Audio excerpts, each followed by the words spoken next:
చెల్లించుకున్నాం తండ్రి. మహిమోన్నతుడా, సర్వోన్నతుడా, గొప్ప దేవానికి స్తోత్రం తండ్రి.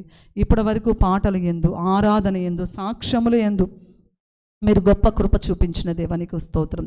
ఈ ఉపవాస ప్రార్థనలో ఈరోజు వాక్య ధ్యానంలోనికి వెళుతూ ఉండగా ఆయా మీరు మాతో మాట్లాడండి. మీ మాటలు మమ్మల్ని బ్రతికిస్తాయి. మీ మాటలు మాకు క్షేమాభివృద్ధిని కలుగ చేస్తాయి. మీ మాటలు మాకు బాధల్లో నెమ్మదినిస్తాయి. యేసయ్యా, సజీవుడైన దేవా, నీవు నీ సేవకురాలు ద్వారా మాతో మాట్లాడు. నీ సేవకురాలు నోటిలో నీ మాటలు ఉంచి మమ్మల్ని ధైర్యపరచండి, మమ్మల్ని ఉజ్జీవింప చేయండి, మమ్మల్ని బలపరచండి, మమ్మల్ని దృఢపరచమని సన్నిధిలో ప్రార్థిస్తున్నాను. దేవానికి స్తోత్రాలు చెల్లించుకున్నాం తండ్రి.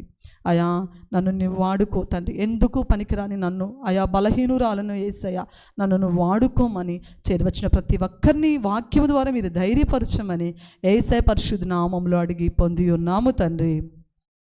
ఆమేన్. హల్లెలూయా, హల్లెలూయా. దేవునికి స్తుతి స్తోత్రములు కలుగునుగాక. ఒకరోజు ఒక తండ్రి ఇంట్లోకి వస్తున్నాడు. ఇంట్లోకి వస్తూ ఉండగానే వాళ్ళ కొడుకు నుంచొని అన్నం తింటూ ఉన్నాడు. వాళ్ళ తండ్రి బయట నుంచి, బజార్ నుంచి వస్తున్నాడు. వాళ్ళ కొడుకు నుంచొని అన్నం తింటూ ఉన్నాడు. వాళ్ళ నాన్న వెంటనే అన్నాడు, ఏంట్రా నుంచొని తినకపోతే కూర్చొని తినొచ్చు కదా అన్నం, ఎందుకు నుంచొని తింటారు అంటే, నువ్వేగా డాడీ పద్దాకలు ఏ పని చేయకపోయినావు, అరే కూర్చొని తింటున్నావు కదరా అని రోజు నన్ను తిడుతున్నావు కదా డాడీ, అందుకని నేనేం చేస్తాను, ఈరోజు నుంచొని తింటున్నానని చెప్పాడంట. ప్రియమైన దేవుని బిడ్డలారా, జోకండి. ఈరోజు వాక్యము, ఉపవాస ప్రార్థనలో దేవుడు మనకు అందిస్తున్న బలమైన వాక్యము చూద్దామండి. 1వ దినవృత్తాంతములు 29వ అధ్యాయము, 1వ దినవృత్తాంతములు 29వ అధ్యాయము 10 నుంచి 12 వచనాలు చదువుకుందాము. దినవృత్తాంతములు, 1వ దినవృత్తాంతములు 29వ అధ్యాయము 10 నుంచి 12 వచనాలు చదువుకుందాం. ఎవరైనా బిగ్గరగా చదవండి. 10 నుంచి 12. రాజైన దావీదు కూడాను బహుగా సంతోషపడి సమాజము పూర్ణముగా ఉండగా యెహోవాకు ఇట్లు స్తోత్రములు చెల్లించెను. మాకు తండ్రిగానున్న ఇశ్రాయేలు దేవా యెహోవా, నిరంతరము నీవు స్తోత్రార్హుడవు. యెహోవా, భూమి ఆకాశముల యందుండు సమస్తమును నీ వశము. మహాత్యమును, పరాక్రమమును, ప్రభావమును, తేజస్సును, ఘనతయు నీకే చెందుచున్నవి. యెహోవా, రాజ్యము నీది. నీవు అందరి మీదను నిన్ను అధిపతిగా హెచ్చించుకొని ఉన్నావు. ఐశ్వర్యమును, గొప్పతనమును నీ వలన కలుగును. నీవు సమస్తమును ఏలువాడవు. బలమును, పరాక్రమమును నీ దానములు. హెచ్చించువాడవును, అందరికి బలమిచ్చువాడవును నీవే. హల్లెలూయా. ఈరోజు మన అంశము ఏంటంటే, హెచ్చించువాడు యేసయ్యా, హెచ్చింపబడుట. ఈరోజు అంశం ఏందండి? హెచ్చింపబడుట. ప్రియమైన దేవుని బిడ్డలారా, ఈ వాక్య భాగాన్ని కానీ మనం చూసినట్లయితే ఇక్కడ దావీదు భక్తుడు ఈ ప్రార్థన చేస్తూ ఉన్నాడు. ఇది దావీదు చేసిన ప్రార్థన. ఈ ప్రార్థనలో దావీదు చాలా విషయాలు దేవునికి మొర్ర పెడుతూ ఉన్నాడు.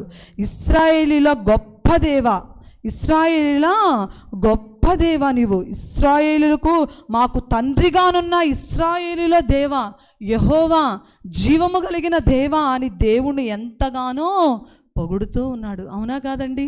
ఎంతగానో పొగుడుతూ ఉన్నాడు. నీవు ఐశ్వర్యమును, గొప్పతనము ఎవరి వలన కలుగుతుంది? నీ వలన కలుగుతుంది. నీవు ఈ భూమి ఆకాశంలో సృజించిన వాడవయ్యా, నీ వంటి దేవుడు లేరయ్యా, నీ వంటి మహత్యము కలిగిన దేవుడు లేడు, గొప్ప దేవుడు లేడు, నీ వంటి వాడు ఎవ్వరునూ లేరు అయ్యా. బలమును, ఐశ్వర్యము, ఘనతయు అన్నీ నీ వలన కలుగుతుంది. నువ్వు హెచ్చించు దేవుడవయ్యా. నీవు మమ్మల్ని హెచ్చించు గొప్ప దేవుడవయ్యా, బలాన్ని ఇచ్చు గొప్ప దేవుడవయ్యా అని చెప్పేసి దావీదు భక్తుడు దేవుణ్ణి పొగుడుతూ, దేవుణ్ణి ఆరాధిస్తూ, దేవుణ్ణి కీర్తిస్తూ, ఆయన నామాన్ని ఘనపరుస్తూ చేసిన ప్రార్థన. ఇక్కడ మనం చూసినట్లయితే 2వ దినవృత్తాంతములు 29వ అధ్యాయము లాస్ట్ 12వ వచనంలో లాస్ట్ హెచ్చించు దేవుడవు నీవు అని ఉంది. హెచ్చించు దేవుడవు నీవు.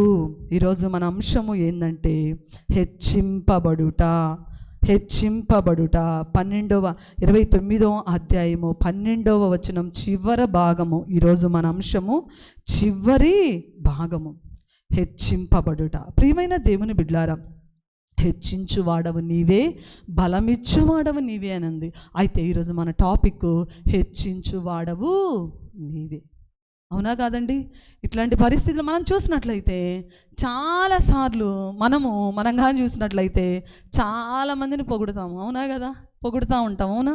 మనకు వచ్చే ఓత పదవి, అక్క నువ్వు చాలా బాగున్నావు అక్క, అన్న నువ్వు చాలా బాగున్నావు అన్న, అక్క నీ సారీ ఎంతో సూపర్ అక్క అని అంటాం. అక్క మీకు చాలా బలగం ఉందక్క, మీకు చాలా ధనం ఉందక్క, మీకు చాలా పేరు ప్రఖ్యాతులు ఉన్నాయక్క. పొగిడితే ఏమన్నా హెచ్చింపబడతామండి మనం? ఏమన్నా పొగిడితే ఏమన్నా వస్తుందా? ఆ క్షణానికి వాళ్ళు ఆనందపడిపోతారు. మనకు వచ్చే మేలు ఏమీ లేదు. కానీ ఘనుడైన దేవుని నువ్వు పొగుడు. అయా నువ్వు గొప్ప దేవుడువయ్యా, నువ్వు కీర్తనాకారుడువయ్యా, నువ్వు అద్భుతకరుడువయ్యా, నీ వంటి దేవుడు లేడయా అని కానీ నువ్వు మనసారా హృదయపూర్వకంగా ఆయన కానీ నువ్వు ప్రార్థన చేసి పొగుడుతూ ఉన్నట్లయితే ఆయన ఏం చేస్తాడండి? హెచ్చించే గొప్ప దేవుడు. అవునా కదా?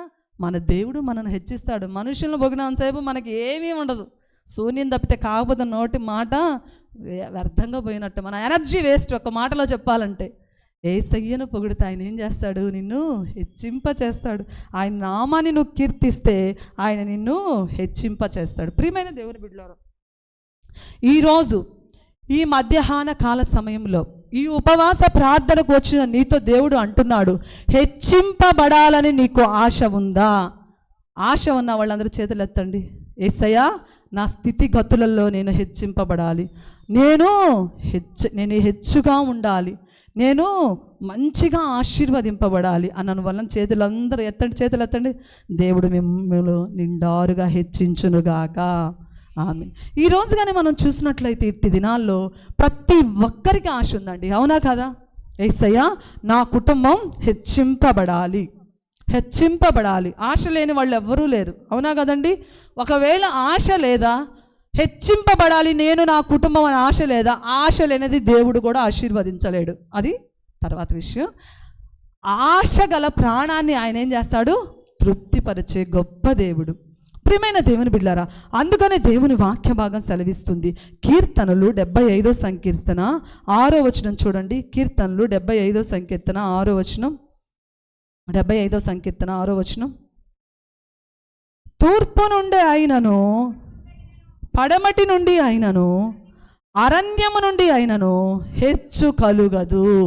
తూర్పు నుండి అయినను, పడమటి నుండి అయినను, అరణ్యము నుండి అయినను మనకి హెచ్చు కలగదు. నిన్ను హెచ్చించువాడు ఎవరు అంటే యేసయ్య మాత్రమే నిన్ను హెచ్చించ గొప్ప దేవుడు.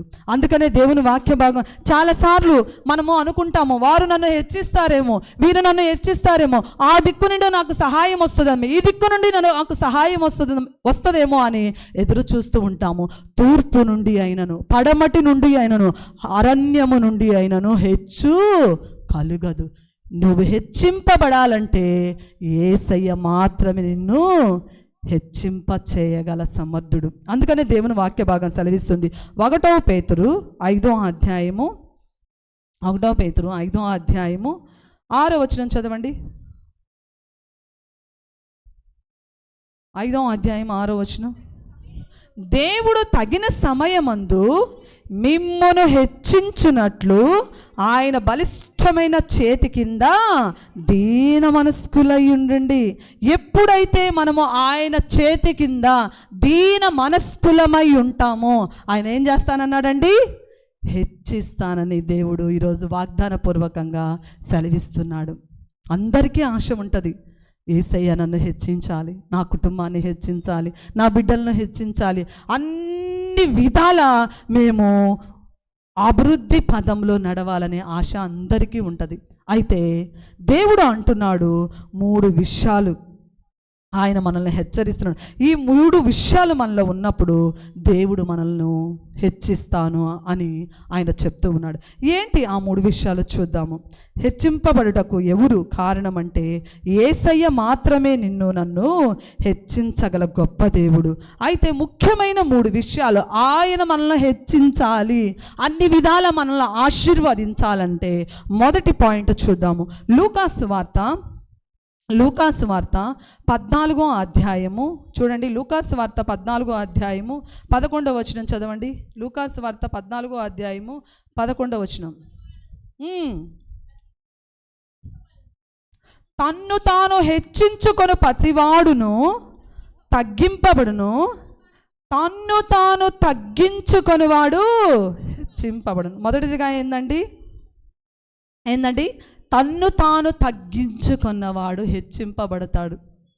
దేవుని చేత నువ్వు హెచ్చింపబడాలి అనంటే మొదటిగా నీలో ఉండవలసిన లక్షణం తన్ను తాను తగ్గించుకున్నవాడు హెచ్చింపబడతాడని దేవుని వాక్య భాగము సెలవిస్తూ ఉంది. హంబులెన్స్ లీడ్స్ టు ఎగ్జాల్టేషన్ అనే వాక్యం ఉంది. తగ్గింపు అనేది హెచ్చింపుకు దారి తీస్తుంది. ఏందండి? తగ్గింపు అనేది హెచ్చింపుకు దారి తీస్తూ ఉంది. అందుకనే యేసయ్య ఆయన ఒక విందుకు అటెండ్ అవుతూ ఉన్నప్పుడు శాస్త్రులు పరిసయ్యులు వీళ్ళు ఏం చేస్తున్నారంటే అగ్రస్థానాలను కోరుచూ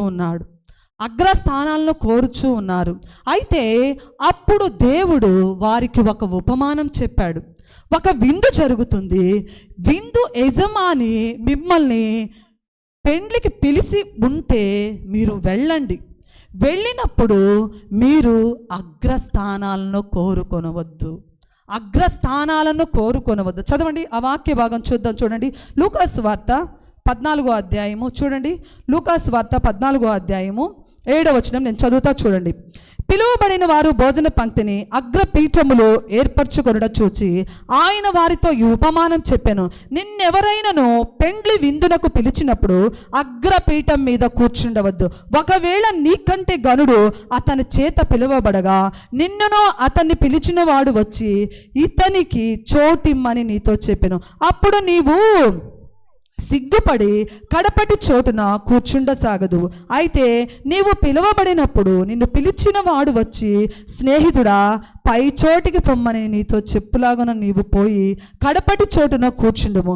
అప్పుడు నీతో కూడా కూర్చుండు వారందరి ఎదుట నీకు ఘనత కలుగును. ఒకవేళ పెండ్లి ఇంటి వారు నిన్ను పిలిచినప్పుడు నువ్వు అగ్రస్థానాన్ని కోరుకును. నీతో పాటు ఒకవేళ నువ్వు అగ్రస్థానాన్ని నువ్వు కానీ కూర్చున్నట్లయితే నీకంటే గనుడు వస్తాడు. గనుడు వచ్చినప్పుడు నీకంటే ఉన్నవాడు వస్తాడు. అవునా కదండి? మనం పెండ్లిలో చూస్తూ ఉంటాము. పాపం ఏమీ తెలియదు కొంతమందికి, అమాయకంగా పెళ్ళికి వస్తారు, వచ్చి ఫస్ట్ సీట్లో కూర్చుంటారు. అది వాళ్ళు ఎవరు అనుకుంటారు? విఐపీస్ కానీ కేటాయిస్తారు. అవునా కదా? పాపం ఈ అమాయకులకు తెలియదా? ఈ విఐపీస్ కేటాయించిన సీట్లని వాళ్ళకి తెలియదు, వాళ్ళు కూర్చుంటారు. వెంటనే ఆ పెండ్లి ఇంటి వారు వచ్చి ఇది సారీ బ్రదర్, ఇది మీకు కేటాయించింది, మీకు వెనక చూపిస్తాను రండి అని చెప్పేసి అందరి ముందు లేపినప్పుడు అతని పరిస్థితి ఎలా ఉంటుందండి?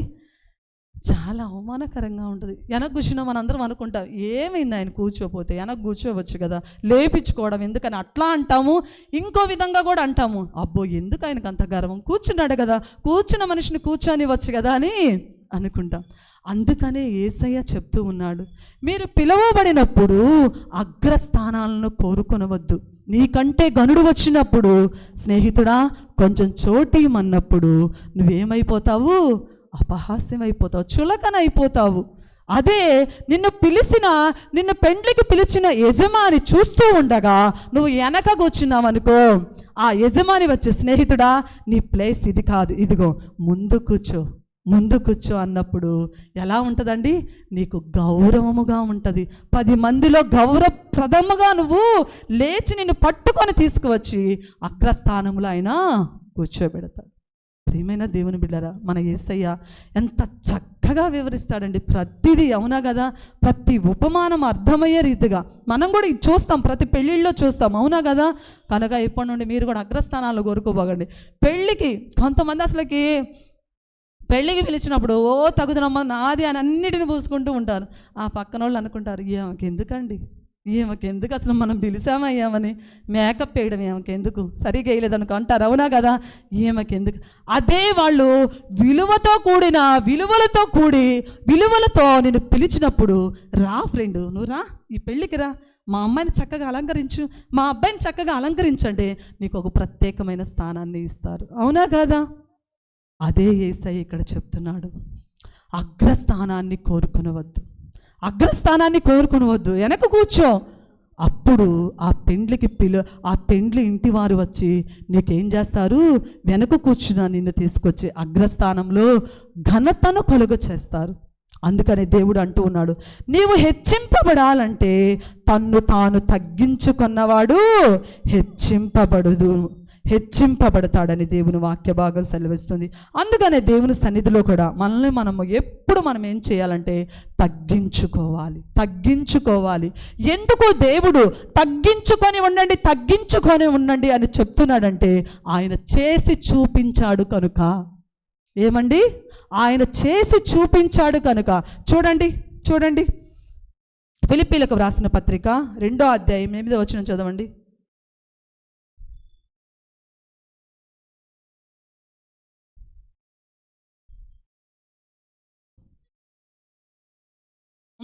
రెండో అధ్యాయం 8వ వచనం. మరియు ఆయన ఆకారమందు మనుష్యుడుగా కనబడి మరణము పొందునంతగా, అనగా సిలువ మరణము పొందునంతగా విధేయత చూపిన వాడై తన్ను తాను తగ్గించుకొనెను. ఎంతగా తగ్గించుకున్నాడండి మన యేసయ్య? ఎంతగా తగ్గించుకున్నాడు? సిలువ మరణము పొందునంతగా విధేయత చూపించి తన్ను తాను తగ్గించుకున్నాడు. ప్రియమైన దేవుని బిడ్డలారా, మనలో ఏమన్నా మంచితనం ఉందండి ఆయన అంత తగ్గించుకోవడానికి? మనలో ఏమన్నా మంచితనం ఉందా? నీ కోసం, నా కోసం నీవు నేను ఆయనలాగా బ్రతకాలి, నీవు నేను ఆయనలాగా జీవించాలి, నీవు నేను ఆయనలాగా ప్రేమను కనపరచాలని మరణము పొందునంతగా. అవునా కాదండి? విధేయత చూపించాడు. కొడుతుంటే కొట్టించుకున్నాడు, ఉమ్మి వేస్తుంటే ఉమ్మి వేపించుకున్నాడు, ముళ్ళ కిరీటం పెడితే ముళ్ళ కిరీటము పెట్టించుకున్నాడు. ప్రియమైన దేవుని బిడ్డలారా, అవహేళన, అపహేళన, నిందలు వేస్తుంటే మౌనముగా విధేయత చూపించాడు. మరణము పొందునంతగా విధేయత చూపించాడు. ఆయన చెప్పడమే కాదు, చేసి చూపించాడు యేసయ్య.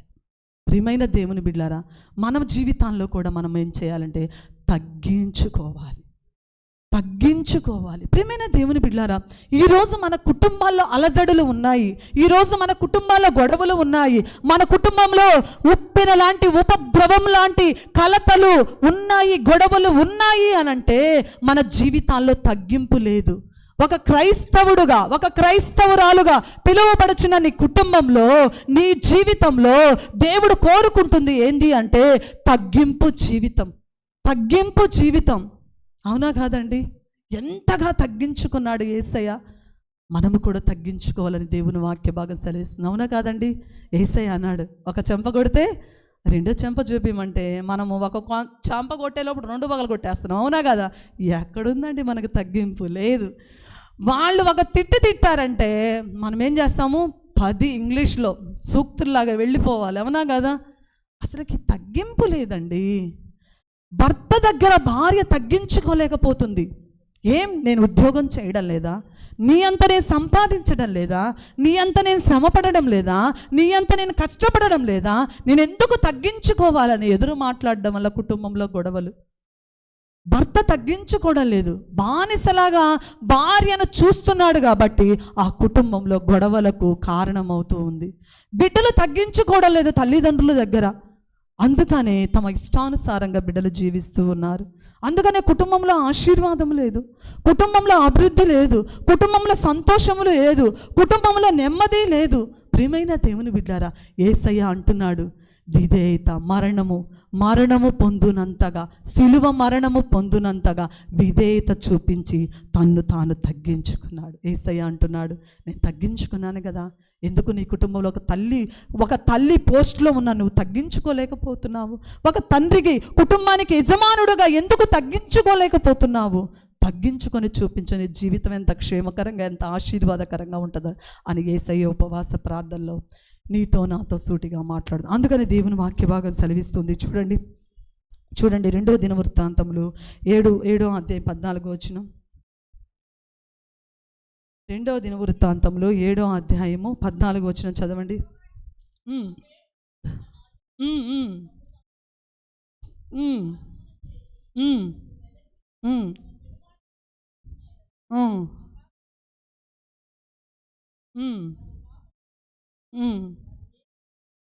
Very good.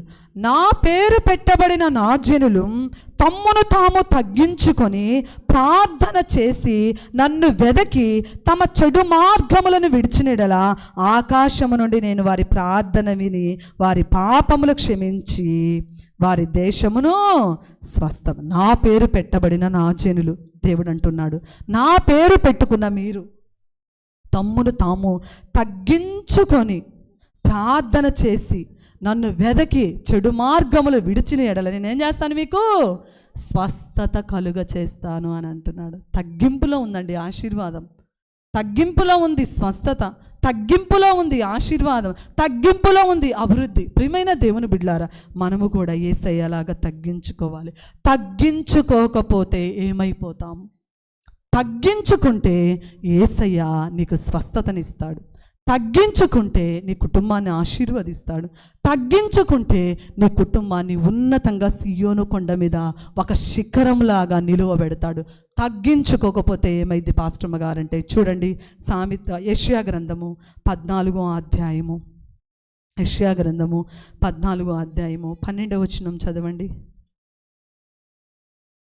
తగ్గించుకొని ఒక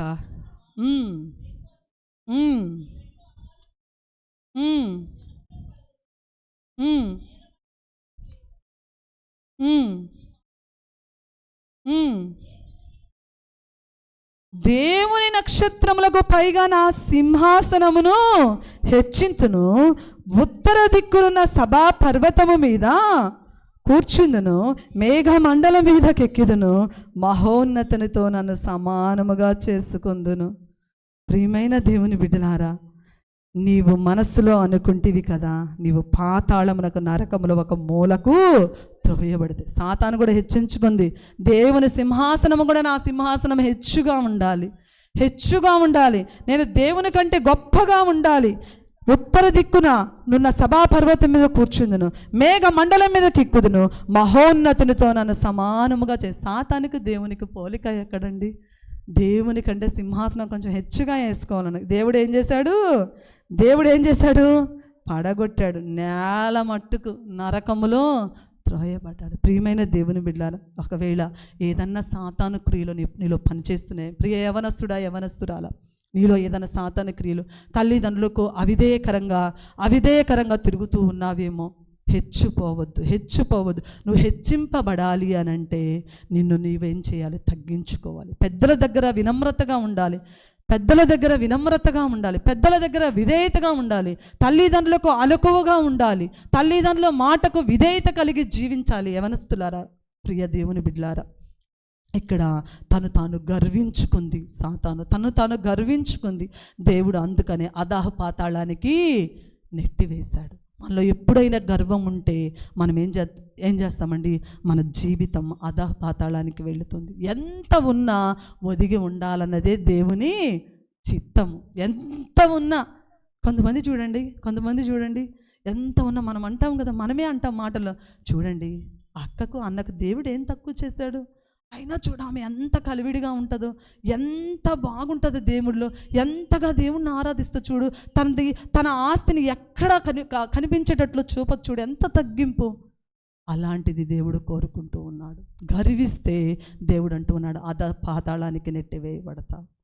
ప్రియ తల్లి ఈ ఉపవాస ప్రార్థనలో, ప్రియ తండ్రి ఉపవాస ప్రార్థనలో, ప్రియ యవనస్తుడా, ప్రియ యవనస్తురాల ఉపవాస ప్రార్థనలు నిర్ణయించుకో. నిన్ను నువ్వు తగ్గించుకుంటావో నిన్ను నువ్వు హెచ్చించుకుంటావు. నిన్ను నువ్వు తగ్గించుకుంటే దేవుడిని స్థితిని హెచ్చింపజేస్తాడు. రెండోదిగా చూడండి దేవుడు ఎవరిని హెచ్చిస్తాడు అనంటే, హెబ్రీలకు వ్రాసిన పత్రిక 1వ అధ్యాయము తీయండి. హెబ్రీలకు వ్రాసిన పత్రిక 1వ అధ్యాయము, హెబ్రీలకు వ్రాసిన పత్రిక 1వ అధ్యాయం 9వ వచనం చదవండి. నీవు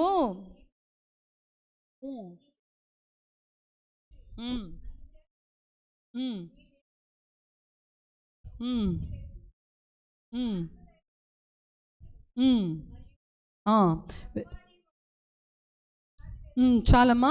హెబ్రీలుగా వ్రాసిన పత్రిక 1వ అధ్యాయం 9వ వచనం, నీవు నీతిని ప్రేమించితివి, దుర్నీతిని ద్వేషించితివి, అందుచేత దేవుడు నీ తోటి వారి కంటే నిన్ను హెచ్చించినట్లు ఆనంద తైలముతో అభిషేకించెను. ఆనంద తైలముతో. రెండోదిగా, ఎవరైతే నీతిని ప్రేమించి దుర్నీతిని ద్వేషిస్తారో దేవుడు వారిని హెచ్చిస్తాడు. నీతిని ఎవరైతే ప్రేమిస్తారో, దుర్నీతిని ఎవరైతే ద్వేషిస్తారో వారిని దేవుడు అంటూ ఉన్నాడు, నేను తోటి వారందరికంటే వారిని ఏం చేస్తాను, హెచ్చింప చేస్తానని దేవుడు స్పష్టంగా మనతో సెలవిస్తూ ఉన్నాడు. నీతిని ప్రేమించే వారిని దేవుడు ఆశీర్వదిస్తాడండి, హెచ్చింపజేస్తాడు. దుర్నీతిని ద్వేషించాలి, మనం నీతిని ప్రేమించాలి. ప్రియమైన దేవుని బిడ్డలారా, ఈరోజు నీతిని ప్రేమించేవారు కరువైపోతున్నారు. రాకడ చాలా సమీపంగా ఉంది కనుక నీతిని ప్రేమించేవారు ఎవరు, దుర్నీతిని ఎక్కువ ప్రేమించే వాళ్ళే కనబడుతూ ఉన్నారు. దుర్నీతిని యేసయ్య అంటున్నాడు, ద్వేషించాలి. అవునా కాదండి? మనం చూసినట్లయితే యోసేపు జీవితంలో దేవుడు యోసేపును ఎంతగానో ఆశీర్వదించాడు, అంచెలంచెలుగా ఆశీర్వదించాడు. యోసేపు ఒక్క రోజులోనే ఉన్నతంగా ఆశీర్వదించబడలేదండి. ఎన్నో కష్టాలను ఎదుర్కొన్నాడు, ఎన్నో నష్టాలను ఎదుర్కొన్నాడు, ఎన్నో కలతలు కన్నీటి అనుభవాల్లో యోసేపు జీవితం కొనసాగించింది. అయినప్పటికీ యోసేపు దేవుణ్ణి వదిలిపెట్టలేదు, నీతిని వదిలిపెట్టలేదు, దుర్నీతిని ద్వేషించాడు. పోతీఫర్ భార్య పాపం చేయమని వెంటాడినప్పుడు పాపపు గొడ్డను విడిచిపెట్టి యోసేపు పరిగెత్తాడు. నీతిని ప్రేమించాడు. జీవిస్తే నీతిగా జీవించాలి, జీవిస్తే నా దేవుడు పరిశుద్ధుడు గనుక నేను పరిశుద్ధముగా జీవించాలి అని కృతనిశ్చయము గలవాడై, నమ్మకము గలవాడై, దేవుని యందు విశ్వాసము గలవాడై నమ్మకంగా జీవించాడు. అందుకనే దేవుడు యోసేపు జీవితాన్ని ఎంతగానో ఆశీర్వదించాడు. అందుకనే దేవుని వాక్య భాగం సెలవిస్తుంది. సామెతలు 8వ అధ్యాయం 13వ వచనం చూడండి. సామెతలు 8వ అధ్యాయం 13వ వచనం. సామెతలు యెహోవా యందు భయభక్తులు కలిగి ఉండుట, చెడుతనమును అసహించుకోండి. ఎప్పుడైతే మనము దేవుని యందు భయభక్తులు కలిగిన జీవితం మనకు ఉంటుందో, దేవుని యందు భయభక్తులు గల జీవితం మనకు ఉంటుందో, ఎప్పుడైతే మనము దేవుని యందు భయము భక్తి కలిగి జీవిస్తామో అప్పుడు మనం చెడుతనాన్ని అసహించుకుంటాము. మనం చెడుతనాన్ని అసహించుకోవడం లేదు అనంటే దేవుని యందు నీకు భయము భక్తి లేదు అని స్పష్టంగా దేవుడు నీతో మాట్లాడుతూ ఉన్నాడు. మనలో దేవుని భయం ఉంటే, నేను ఈ తప్పు చేస్తే దేవుడు నన్ను ఖండిస్తాడు అని చెప్పేసి నీలో భయము ఉంటే నువ్వు ఆ తప్పు చెయ్యవు. నీలో భయం లేదు కనుక నీ ఇష్టానుసారంగా తిరుగుతూ ఉన్నావు, నీ ఇష్టానుసారంగా చాడీలు చెప్పుకుంటూ తిరుగుతూ ఉన్నావు, నీ ఇష్టానుసారంగా ఇతరుల మీద కొండాలు చెప్పుకుంటూ ఉన్నావు, నీ ఇష్టానుసారంగా జీవిస్తూ ఉన్నావు. మనలో భయము ఉంటే, అవునా కాదండి? మనలో భయము ఉంటే మనం ఏం చేస్తాము, చెడుతనాన్ని అసహించుకుంటాము.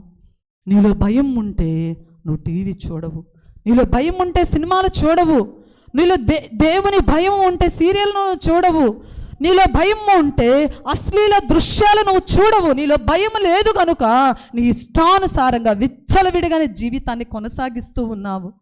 చెడుతనాన్ని అసహించుకుంటున్నావా ప్రియమైన దేవుని బిడ్డ? చెడు ఆలోచనలకు ఎందుకు తావిస్తున్నావు? నువ్వు చెడు ఆలోచనలకు తావు ఇస్తున్నావంటే దేవుని భయం నీలో పూర్తిగా సన్నగిల్లిపోయింది. చాలామంది అంటూ ఉంటారు, అక్క, పాస్టమ్మ గారు, రక్షింపబడిన తొలి దినాల్లో మేము గంటలు ప్రార్థన చేశామండి, దేవుని సన్నిధికి బాగా వచ్చామండి, ఆయన బాగా ఆరాధించేమండి, ఇప్పుడు రాలేవు. ఇప్పుడు ఏమైంది తల్లి? చెడు ఆలోచనలు, దుర్నీతికి ఏమిస్తున్నావు? చోటు ఇస్తున్నావు. ప్రియమైన దేవుని బిడ్డలారా, చెడుతనానికి నువ్వు చోటు ఇస్తున్నావు. చెడుతనాన్ని నువ్వు అసహించుకోవడం లేదు. అందుకనే దేవుని సన్నిధికి నువ్వు రాలేకపోతున్నావు. దేవుణ్ణి హృదయపూర్వకంగా ఆరాధించలేకపోతున్నావు. ఆయన ఘనపరచలేకపోతున్నావు. నీలో చెడు స్వభావాన్ని నువ్వు తీసుకోనంతసేపు నువ్వు ఆయన ఆరాధించలేవు. ఏమైపోయింది పూర్వకాలపు భక్తి? ఏమైపోయింది తొలి దినాల భక్తి? ఏమైపోయింది తొలి దినాల్లో నువ్వు గంటలు చేసిన ప్రార్థన? ఏమైపోయింది నువ్వు చేసిన కన్నీటి ప్రార్థన? రక్షింపబడిన తొలి దినాల్లో నేను నా యేసయ్య ముఖాముఖిగా జీవిస్తున్నాము, నేను నా యేసయ్యకు సమీపముగా ఉన్నానని చాలా చక్కగా చెప్పావే. ఏమైపోయింది ప్రియ తల్లి తండ్రి? ఏమైపోయింది నీ భక్తి? ఎందుకు లోకాన్ని నీలోకి ఆస్వాదిస్తున్నావు? లోకాన్ని ఎందుకు నీలోకి తీసుకొని వచ్చుకున్నావు? ఎందుకు లోక క్రియలకు వెంబడి నువ్వు పరిగెడుతూ ఉన్నావు? ప్రియమైన దేవుని బిడ్డలారా, చెడుతనాన్ని అసహించుకోవాలి. నువ్వు చెడుతనాన్ని నువ్వు అసహించుకోవాలి. దుర్నీతి నుండి నువ్వు దూరం అవ్వాలి. ప్రియమైన దేవుని బిడ్డలు, నువ్వు హెచ్చింపబడాలి అంటే నీతిని ప్రేమించాలి. ఏమైపోయింది పూర్వకాలము నీ భక్తి? తొలి దినాల్లో నీ భక్తి ఏమైంది? చాలామంది రక్షింపబడిన తొలి దినాల్లో దేవుని సన్నిధిలో ఎక్కువగా ఉన్నారు, కానీ రాను రాను చాలా తగ్గిపోయింది. అవునా కాదండి? అప్పుడు మేము 2 గంటలు ప్రార్థన చేసేవాళ్ళమండి, 3 గంటలు చేసేవాళ్ళమండి, తెల్లవారుజామున చేసేవాడిని చెప్తున్నారు. కానీ ఇప్పుడు ఏమైంది? అలా చెప్తున్నామంటే ప్రస్తుతానికి నువ్వు భక్తి కొనసాగించలేకపోతున్నావు, ఎక్కువగా దేవుళ్ళో ఉండలేకపోతున్నావు. ఎందుకు? చెడుతనాన్ని నువ్వు ఆస్వాదిస్తున్నావు, చెడు క్రియలను నీలో ఉంచుకుంటున్నావు. దేవుడు అంటున్నాడు, నీతిని ప్రేమించు, చెడును విడిచిపెట్టు, దుర్నీతిని ద్వేషించు. నువ్వు ప్రియ తల్లి, నీ కుటుంబం హెచ్చింపబడాలంటే దేవుడు అంటూ ఉన్నాడు, యోసేపు నీతిని ప్రేమించాడు, దుర్నీతిని ద్వేషించాడు. ఉపవాస ప్రార్థనలు నువ్వు కూడా తీర్మానం తీసుకో, యేసయ్యా నీతిని ప్రేమించే జీవితం నాకు ఇవ్వు. ఎప్పటిలాగా నేను మంచి మనసు కలిగి జీవించే బిడ్డగా నన్ను చెయ్యి, మంచి మార్గంలో నడిచే బిడ్డగా చెయ్యి. ఈరోజు నేను ఈ కష్టాల్లో ఉన్నాను అంటే కేవలం నా చెడుతనం, కేవలం నీకు వ్యతిరేకమైన క్రియలు నేను చేశాను కాబట్టి ఈరోజు నేను అనుభవిస్తున్నాను. ఇదిగో యేసయ్యా, నాలో ఉన్న, నా హృదయంలో దాగి ఉన్న చెడుతనాన్ని, మలినాన్ని నువ్వు తీసివేసి నన్ను పరిశుద్ధుడిగా నువ్వు మార్చని. కానీ ఉపవాసాల్లో ప్రార్థన చేస్తే దేవుడు యోసేపు జీవితంలాగా నిన్ను కూడా ఆశీర్వదించడానికి ఆయన ఎదురు చూస్తూ ఉన్నాడు. ప్రియమైన దేవుని బిడ్డలారా, అందుకనే దేవుని వాక్య భాగం సెలవిస్తుంది. కీర్తనలు 34:19 చూడండి. కీర్తనలు 34:19, 34వ సంకీర్తన 19వ వచనం.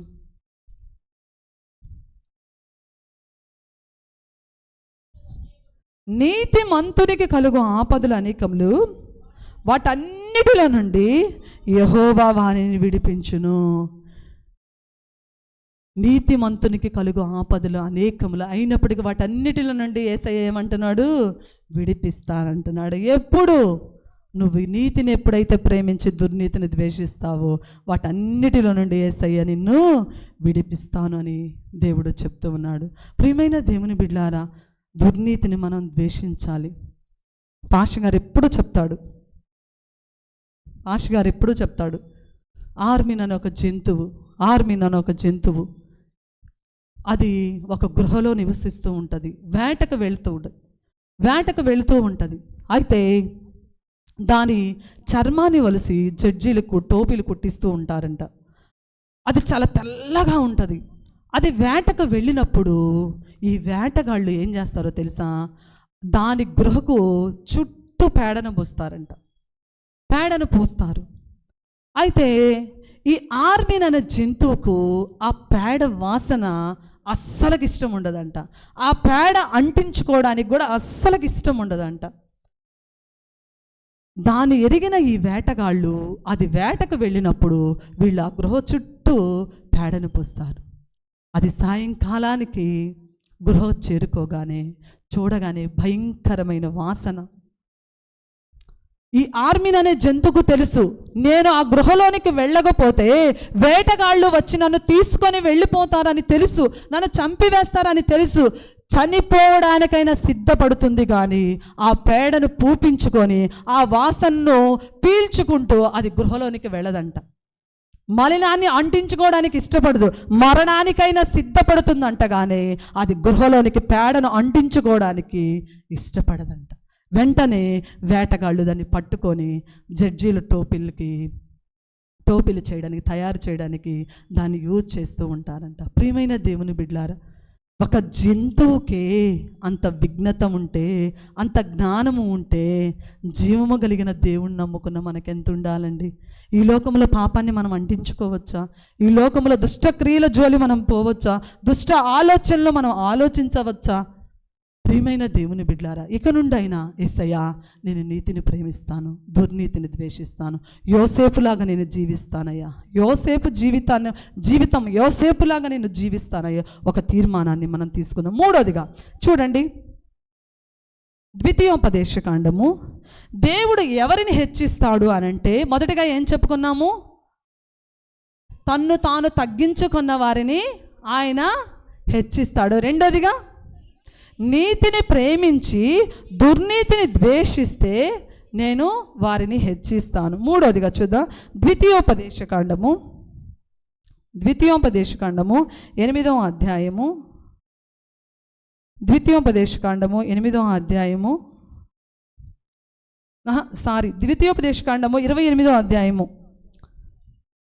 28వ అధ్యాయము 1వ వచనం చదవండి.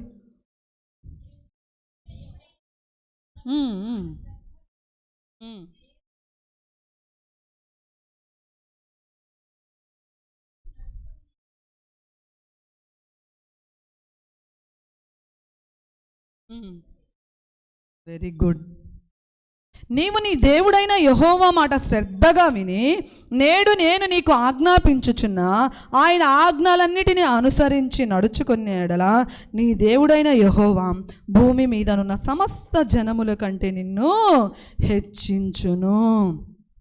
ఎవరైతే దేవుని మాటను శ్రద్ధగా వింటారో, ఎవరైతే దేవుని మాట శ్రద్ధగా వింటారో వారిని దేవుడు ఏం చేస్తాడు? హెచ్చిస్తాడు. దేవుని మాటను శ్రద్ధగా విన్నవారిని దేవుడు ఏం చేస్తాడు? హెచ్చిస్తాడు. అనగా విధేయత ద్వారానే హెచ్చింపు. అవునా కదా? ఆయన మాట శ్రద్ధగా వింటున్నారంటే విధేయత చూపిస్తున్నారు. ఎవరైతే దేవుని మాటకు విధేయత చూపిస్తారో దేవుడు అంటున్నాడు, వారిని నేను హెచ్చిస్తాను. అందుకనే దేవుడు అబ్రహాముతో చెప్తాడు. ఆదికాండము 12వ అధ్యాయము 1 నుండి 3 వచనాలు కనుక మనం చూసినట్లయితే దేవుడు అబ్రహాముతో చెప్తాడు. అబ్రహామా, ఆదికాండం 12వ అధ్యాయము, అబ్రహామా, నీవు నీ బంధువుల యొద్ద నుండి, నీ స్నేహితుల యొద్ద నుండి, చూడండి ఆ వాక్య భాగం చదవ. ఆదికాండము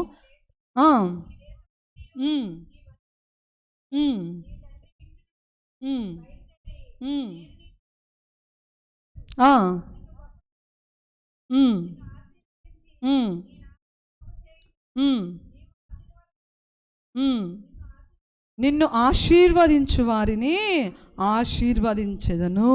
దేవుడు ఒకరోజు అబ్రహాముతో అంటున్నాడు, అబ్రహామా, నీవు లేచి నీ దేశము నుండి, నీ బంధువుల యొద్ద నుండి, నీ తండ్రి ఇంటి నుండి బయలుదేరి నేను నీకు చూపించు దేశమునకు వెళ్ళుము. అక్కడ నేను సమస్త జనుల కంటే నేను నిన్ను ఏం చేస్తాను? హెచ్చుగా చేస్తాను, అనగా ఆశీర్వదిస్తానని దేవుడు చెప్పాడు. దేవుడు చెప్పినప్పుడు అబ్రహాము ఏం చేశాడు? దేవుని మాటకు విధేయత చూపించాడు. వెంటనే బయలుదేరు అనగానే అబ్రహాము అందరిని విడిచిపెట్టి, తన వారిని, తనకు కలిగిన సమస్తాన్ని విడిచిపెట్టి దేవుడు చూపించు దేశానికి అబ్రహాము వెళ్ళాడు. ప్రియమైన దేవుని బిడ్డలారా, దేవుడు అబ్రహామును ఏం చేశాడు? ఎంతగానో ఆశీర్వదించాడు. దేవుడు అబ్రహాముతో చెప్పాడు, ఇసుక రేణువుల కంటే విస్తారముగా నేను నిన్ను ఆశీర్వదిస్తానని వాగ్దానము చేసిన దేవుడు అబ్రహాము జీవితంలో ఆ వాగ్దానాన్ని సఫలపరిచాడు. మన దేవుడు వాగ్దానం చేశాడంటే మరచే దేవుడు కాదు అండి. మనం ఎప్పుడైతే విధేయత చూపిస్తామో ఆ వాగ్దానం మన జీవితంలో కూడా దేవుడు ఏం చేస్తాడు? నెరవేరుస్తాడు. దేవుడు చెప్పిన మాటగా మనం ఏం చేయాలంటే విధేయత చూపించాలి. విధేయత చూపించడం లేదు. విధేయత మనం చూపించడం లేదు చాలాసార్లు. అవునా కాదండి? దేవుడు కూడా కోపం వస్తుందండి. అవునా కదా? ఇప్పుడు మనం బిడ్డలకు ఒక మాట చెప్తాము, ఏంది, రే నువ్వు తీసుకెళ్ళి ఆ వస్తువు తీసుకెళ్ళి అక్కడ పెట్టరా అని చెప్తాము. వాడు ఆ వస్తువు తీసుకెళ్ళి అక్కడ పెట్టకపోతే మనకేం వస్తుంది? హై బీపీ వస్తుంది, 160 వస్తుంది. అవునా కదా? తల్లినే లెక్క చేయడం లేదు, తండ్రినే లెక్క చేయడం లేదు. అవునా కదా? ఈ లోకంలో మన కడుపును పుట్టిన మన బిడ్డలు మాటినకపోతే మనకు అంత బీపీ వస్తుంటే, అంత కోపం వస్తుంటే, తన పోలికగా చేసుకున్న యేసయ్య మాట వినకపోతే ఆయనకి ఎంత కోపం వస్తుంది? అవునా కదండి? వస్తుంది. ఈరోజు మనం అనుభవిస్తున్న నష్టాలు, కష్టాలు ఆయనకు అవిధేయులుగా జీవిస్తున్న వల్ల అనేక శోధనలు ఎదుర్కొనవలసిన పరిస్థితి ఏర్పడుతూ ఉంది. అబ్రహాము దేవుని సన్నిధిలో దేవుని మాటకు విధేయత చూపించాడు. అందుకని విశ్వాసులకు తండ్రిగా దేవుడు అబ్రహామును ఏర్పాటు చేశాడు. హెబ్రీలకు మూల పురుషుడిగా ఏర్పాటు చేసుకున్నాడు. ప్రియమైన దేవుని బిడ్డలారా, విధేయతలోనే ఎన్నో ఆశీర్వాదాలు ఉన్నాయి.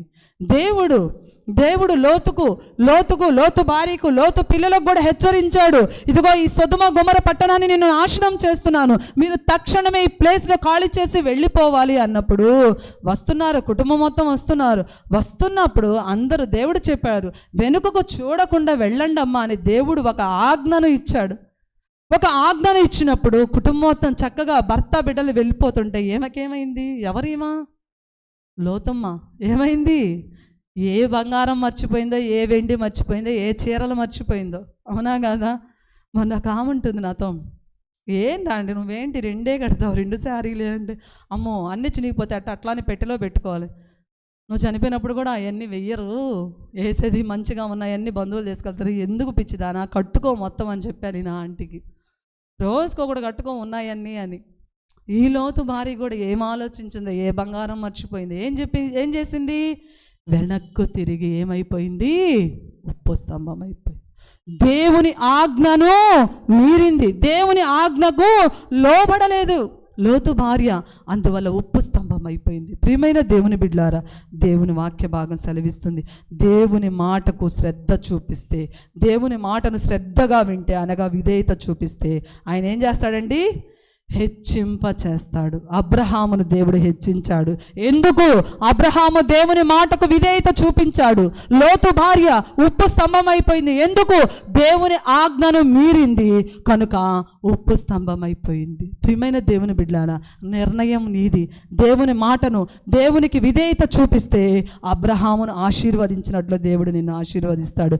దేవుని మాటకు నువ్వు విధేయత చూపించలేదా, లోతు భార్య ఏ విధంగా ఉప్పు స్తంభం అయిపోయిందో ఆ విధంగా మన జీవితాలు ఉంటాయి అని దేవుడు నీతో నాతో స్పష్టంగా మాట్లాడుతూ ఉన్నాడు. కనుక మనం ప్రార్థనలోకి వెళదాం. ఇప్పుడు మనము హెచ్చింపబడాలంటే మొదటగా మనం ఏమి చేయాలి? తన్ను తాను తగ్గించుకున్నవాడు హెచ్చింపబడను. రెండోది, నీతిని ప్రేమించి దుర్నీతిని ద్వేషించు వారిని దేవుడు ఏం చేస్తాడు? హెచ్చింపజేస్తాడు. మూడోది, ఆయన మాటను శ్రద్ధగా విన్నవారు, అనగా ఆయన మాటకు విధేయత చూపించిన వారిని దేవుడు ఏం చేస్తాడు? హెచ్చింపజేస్తాడు. కనుక మనం కూడా హెచ్చింపబడుటకు పరిశుద్ధాత్మ దేవుడు అట్టి కృప మనందరికీ దయచేయునుగాక. ప్రార్థన చేసుకుందామండి.